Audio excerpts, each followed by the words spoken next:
Epic game of footy. What are your emotions after that one? We're bitterly disappointed in the result. Obviously, we worked really hard to keep in the game and then to get in front. So, any time you're in front with, I think we're in front with about 6 minutes to go. So, any time you lose from that position, it rubs salt into the wound. So, but it was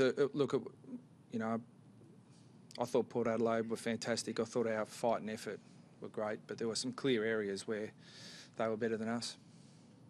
Considering who was out though, I mean, you lost Siegel, no Wells and Del Santo, you must be proud in some way. Yeah, but pride doesn't give us the 4 points, Steve, unfortunately. And we've talked about our depth, and it was tested tonight. But guys stood up under some adversity. But I mean, we still had the numbers to get the result, and we still put ourselves in a winnable position. There were some fundamental things we didn't do well. We got slaughtered in the centre bounces. I thought there were some really cheap, easy goals, which fundamental defensive mistakes, which cost us the game, really. The patch just before half-time, but I think instead of 3 goals in a row, it ended up being pretty costly. Yeah, exactly, Nick. 3 goals in 3.5 minutes, basically, and on the back of really simple stuff too. So they frustrate you, and what could have been a great win for us in the circumstances, ends up in a bitter loss. How is Jack going? Right, do you know? No, I haven't had an update yet. He's at hospital. Are you expecting Daniel to be back for next week?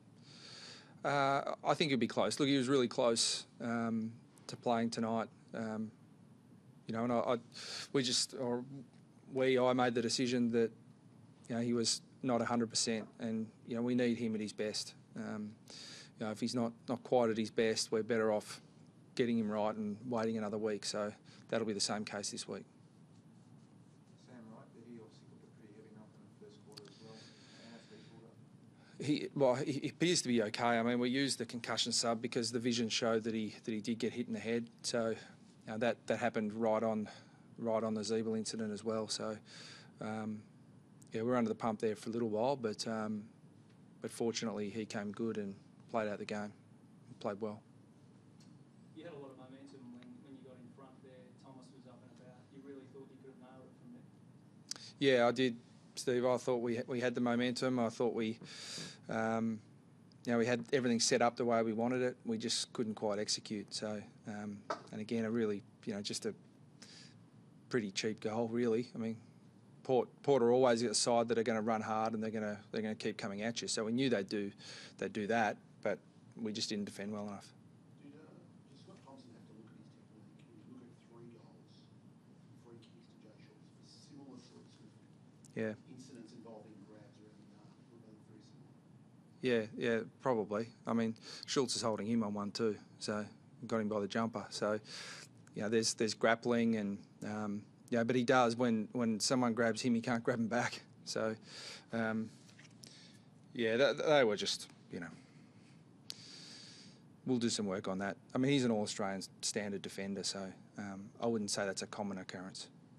Zeeble's like a human cannonball. In some ways, does he go too hard for his own good? I mean, he's in a lot of collisions. Yeah, he is. I think that that's what we love about him. I just think he's got to protect himself a little bit better. But I thought today he was closing. He was trying to show some desperation in the contest, and look, it just got him right in the right spot. That's my understanding. You tried Burma in a different role across half-back. What was the thinking behind that? Just to give us a little bit of rebound. He actually defends really well, and that was working really well early. But when we lost Zeeble, we had to change our midfield mix and also change our defensive mix too. So. That threw us a little bit, but to the guys' credit, they responded really well. Do you think fatigue was actually a significant factor in the result? Because it seemed like they ran out. You had a disadvantage in rotations, and they ran it out. They're a fit team as it is. Yeah, look, the corresponding game this time last year, we outscored them in the last quarter. We've got real confidence in our ability, but it was in our ability to run. But it was really tested today under the circumstances. So, we were certainly thin through the midfield, and we had to we're a bit makeshift there at times, and that probably contributes to the centre bounce numbers as well. But no, that's no excuse. I mean, we had 18 players on the field at all times. Those sort of game situations are hardest to train for. We'll be behind for most of the night. Have lots of quite experienced. Yeah, look, there's not too much to change. It's a 4-point game with 6 minutes to go. You know, there's no point. You know, if you just try and defend grimly for 6 minutes, the opposition's probably going to wear you down. So, you know, we need to keep winning the ball in the contest, and they just did it a bit better than us. The centre clearance discrepancy, is that a direct result of Ziebell or are there other factors? I wouldn't say it's a direct result of Ziebell. I thought they were terrific in there. You know, they've got some really good players, and they just beat us in there. I mean, Ziebell is another number that certainly would have helped, and an experienced centre bounce player. But you know, Swallow, Cunnington, Harvey, Bastanak, they're experienced players too. So yeah, they just beat us. What was your take on Jared Waite tonight, Brad? Well, he wasn't as good as he was the week before. No, Holmes did a good job on him. Defended him really well. You know, I think we've still got some work to do with Jared in terms of him fitting into the way we want to play, and it's not perfect right at the moment.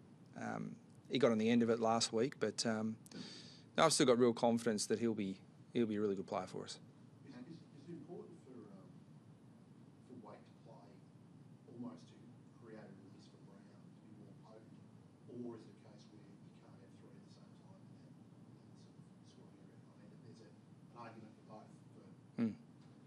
No, look, we've got a pretty clear philosophy on it, and you know, I think that we've got a forward line that functions better with three talls. So, but Aaron Black, you know, will play an important role for us. You know, in 2015, I'm sure of that. So, you know, there are a lot of guys coming through who can give us that option. Andrew Swallow seemed to really step up, with obviously a lot of those guys missing through the midfield. I imagine you're pretty happy with his game. Yeah, he's growing all the time in his leadership role and getting better. And he's obviously a really important player for us, but I thought his leadership tonight was really good. Do you actually gain, even though you lost, do you think the players gain confidence out of the fact that the significant players not playing and one down during the game, and yet you came close to beating a team that was very highly rated last year? I thought there were some performances from individuals, and the team performance was the fundamentals and the core capacity to win the ball, to compete, to defend, largely was okay. But there are just some defensive mechanisms which were really, really poor at crucial times. So I think that it's really disappointing, because if we defended better, you know, I would have been sitting here saying, yeah, it was a bit of a watershed moment for a lot of our guys who really stepped up under pressure. But you know, when you lose, you don't feel the same way, unfortunately. Those mechanisms you speak about, Brad, are they specifically in the defensive 50, or are they? Defensive 50 stoppage goal, just, you know, diabolical setup. Kicking the ball back to Broadbent in the middle of the ground.